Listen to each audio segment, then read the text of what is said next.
वक्फ वक्फ और वक्फ दोस्तों, ये नाम तो आपने सुन ही लिया होगा।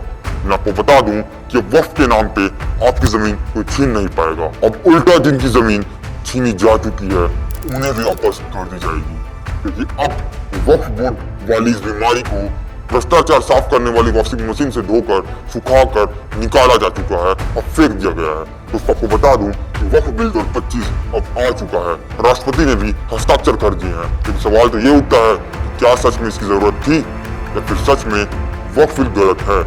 अगर गलत है तो इस तानाशाही वाली संस्था की सुधार करने में इतना समय क्यों लग गया, कैसे लग गया? आखिर कैसे वक्फ बोर्ड ने न जाने कितने मासूमों की जिंदगी को तबाह कर दिया और कैसे इतनी दिक्कतों के बाद आखिरकार वक्फ बोर्ड नामक बीमारी से इस देश को आजादी मिल गई। इस वीडियो को समझाने के लिए हमने इसे 5 पार्ट में डिवाइड किया है। आपको बता देता हूँ कैसे। पहला, वक्फ बोर्ड क्यों और कैसे बनाया गया। दूसरा, वक्फ बोर्ड बनाने का उद्देश्य क्या था। तीसरा, वक्फ बोर्ड के भ्रष्टाचार की उदाहरण। चौथा, वक्फ बोर्ड की तानाशाही। और पांचवा, वक्फ बिल लाने के बाद वक्फ बोर्ड क्या करेगा। दोस्तों बता देता हूँ, वक्फ बोर्ड की स्थापना 1964 में की गई थी। इसका मकसद बताया गया था मुस्लिम धार्मिक संपत्तियों की देखरेख। लेकिन धीरे धीरे ये बोर्ड भारत की तीसरी सबसे बड़ी लैंड होल्डिंग संस्था बन गया। इंडियन आर्मी और फॉरेस्ट डिपार्टमेंट के बाद आज वक्फ के पास लगभग 5 लाख एकड़ से भी ज्यादा जमीन है। लेकिन क्या ये सारी जमीन दान में मिली थी? बिल्कुल नहीं। बहुत सी जमीन ऐसी थी जिसे छीन लिया गया, हड़प लिया गया और लोगों को पता भी नहीं चला। दोस्तों इसके दूसरे पॉइंट पे आते हैं। वक्फ बोर्ड का उद्देश्य क्या था, इसे बनाया क्यों गया। असलियत में इसे बनाया गया था मस्जिद, कब्रिस्तान, मदरसों, खदीम खानों की संपत्ति को सुरक्षित करने के लिए, उनकी देखरेख करने के लिए। पर असलियत में ये बोर्ड बन गया एक धर्म विशेष की संपत्ति पर एकाधिकार का औजार बनाना। हर साल लाखों की जमीनें वक्फ बोर्ड प्रॉपर्टी घोषित कर दी जाती हैं बिना किसी कानूनी प्रक्रिया के। एक आम नागरिक को अपना हक पाने के लिए कोर्ट, अफसरों और खुद वक्फ बोर्ड के चक्कर काटने पड़ते थे। धार्मिक ढांचे के नाम पर लूट का ये खेल वर्षों तक चला और कोई आवाज तक नहीं उठा सकता था। दोस्तों मैं आपको इसका तीसरा पॉइंट बताता हूँ, इसके भ्रष्टाचार के उदाहरण कैसे हैं। वक्फ बोर्ड पर भ्रष्टाचार के ऐसे तो कई अनगिनत मामले लगे हैं, आरोप लग चुके हैं, लेकिन कार्रवाई नाम मात्र की। दोस्तों को बता दूं कि महाराष्ट्र में वक्फ बोर्ड प्रॉपर्टी पर अवैध निर्माण बन चुका है। कितने सारे इसके मॉल बन चुके हैं, कितनी सारी जमीनें छीन जा चुकी हैं, न जाने कितने किसान इसकी वजह से आत्महत्या कर चुके हैं। केरल में सरकारी अस्पताल की जमीन पर इसका दावा है। इसकी माने तो इलाहाबाद हाई कोर्ट भी इसका है।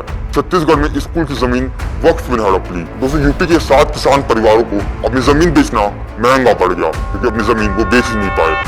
कारण वक्फ बोर्ड की तानाशाही। दोस्तों को बता दूं कि केरल में 700 ईसाई परिवारों को अपनी पुश्तैनी जमीन बेचने में, देखरेख करने में दिक्कत हो रही है। कारण वक्फ बोर्ड। दोस्तों को बता दूं कि ऐसे ही दिल्ली में न जाने कितने वक्फ बोर्ड के अवैध कब्जे पड़े हुए हैं। इस देखरेख के नाम पर सरकार से करोड़ों रुपए वसूले जाते हैं और ये सारी चीजें केवल एक अंत पर, वक्फ बोर्ड की तानाशाही। लेकिन ये प्रमाणित तथ्य थे। लेकिन ऐसे कई सारे मामले हैं जो किसी संज्ञान में भी नहीं आए हैं। दोस्तों को बता दूं कि इनमें ज्यादातर मामले अधिकतर पीड़ित मुस्लिम ही थे। वक्फ बोर्ड को जिस काम के लिए बनाया गया था उसने उसी के साथ गद्दारी कर दी, और जब कोई आवाज उठाता है उसे कम्युनल कहकर चुप करा दिया जाता है। ये भ्रष्टाचारी नहीं, ये सिस्टमेटिक माफिया है। इसका नाम था वक्फ बोर्ड। दोस्तों मैं अब चलता हूँ पार्ट 4 की तरफ। वक्फ बोर्ड की तानाशाही से आप क्या समझते हैं? मैं बता दूं कि वक्फ बोर्ड किसी की जमीन को वक्फ प्रॉपर्टी घोषित कर सकता है बिना किसी नोटिस, बिना किसी सबूत, बिना किसी सुनवाई के। आपका घर हो या दुकान, बस एक कागज आता था कि यह जमीन वक्फ की है और आप बन जाते थे अवैध काबिज।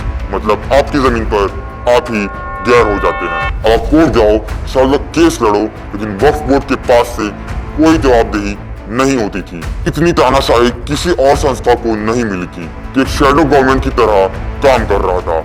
दोस्तों वक्फ बोर्ड की तानाशाही का स्ट्रक्चर कुछ इस प्रकार था कि अगर वक्फ बोर्ड ने आपकी जमीन कब्जा ली या यूं कहूं सरकारी दस्तावेजों पे अपना नाम लिख दिया तो जमीन अब से आपकी नहीं है। और इस पे कार्रवाई करने के लिए, इस पे आरोप लगाने के लिए आपको इन्हीं के कोर्ट में जाना पड़ता है, जहाँ पे इन्हीं के लोग बैठा करते थे। तो कैसे जान ले, तो कैसे मान ले कि वहाँ पे इंसाफ मिलेगा।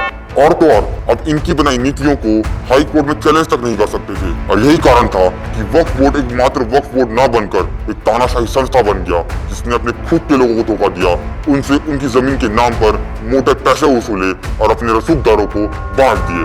दोस्तों एक बात पूछना चाहता हूँ कि आखिर वक्फ बोर्ड ने कितने मुसलमानों का भला किया? किसी का नहीं। बेचारे मासूम मुसलमानों के नाम पर कितने करोड़ रुपयों की वसूली कर ली। दोस्तों पांचवा और सबसे महत्वपूर्ण पॉइंट कि आखिर क्यों वक्फ बिल की जरूरत पड़ी और वक्फ बिल आने के बाद क्या क्या बदलाव होंगे। उसको आपको बता दूं कि संसद में, राज्यसभा, लोकसभा में और राष्ट्रपति ने सारे ने मंजूरी दे दी है वक्फ बिल को, और अब सरकार ने वक्फ बिल 2025 जारी कर दिया है। इस तानाशाही का इलाज शुरू किया है। इस बिल के जरिए वक्फ बोर्ड बिना किसी पुख्ता सबूत के किसी भी जमीन पर दावा नहीं कर सकता। अब पीड़ित व्यक्ति के पास अपील और न्याय की प्रॉपर प्रक्रिया होगी। वक्फ बोर्ड की सभी संपत्तियों का ऑडिट और डिजिटलाइजेशन होगा। किसी भी सरकारी, निजी या सार्वजनिक जमीन पर वक्फ का मनमाना दावा नहीं चलेगा। अब पूरा सिस्टम सरकार की निगरानी में होगा। अब एक ऑटोनोमस बॉडी नहीं बनेगा, इसे जवाब देना पड़ेगा। दोस्तों आपको बता दूं कि अब से वक्फ बोर्ड के अंदर जिला मजिस्ट्रेट की भूमिका होगी, जिससे कि ये एक ऑटोनोमस बॉडी ना बन करके एक लोकतांत्रिक तरीके से काम करेगा।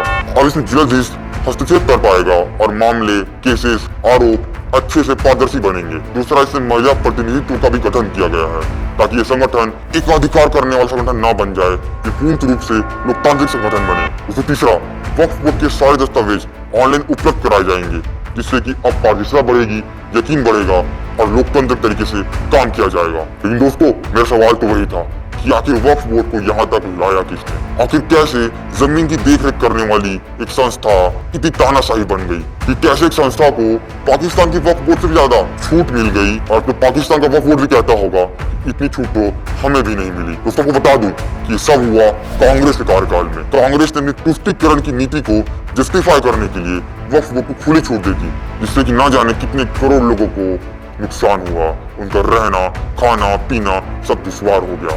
लेकिन दोस्तों अब वक्फ बिल 2025 आ चुका है।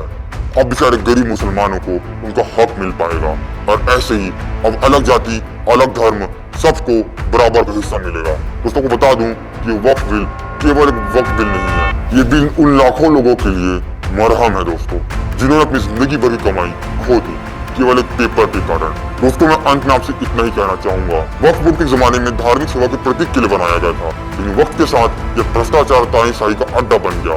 वक्फ बिल 2025 सिर्फ एक कानून नहीं है, ये उन हजारों लोगों की चीख का जवाब है, जिनकी जमीनें, दुकान, घर, सपने किसी ने बिना पूछे छीन लिए थे। अब कोई संस्था, कोई मजहब कानून से ऊपर नहीं है।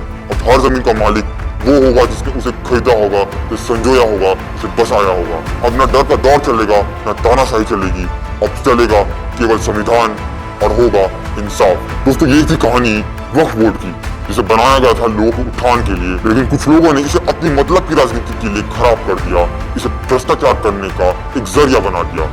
लेकिन अब वक्फ बिल 2025 आ चुका है और इंसाफ होके रहेगा। दोस्तों आपकी इस पूरी घटना पे क्या राय है और आप वक्फ बिल के बारे में क्या सोचते हैं, कमेंट बॉक्स में जरूर बताएं।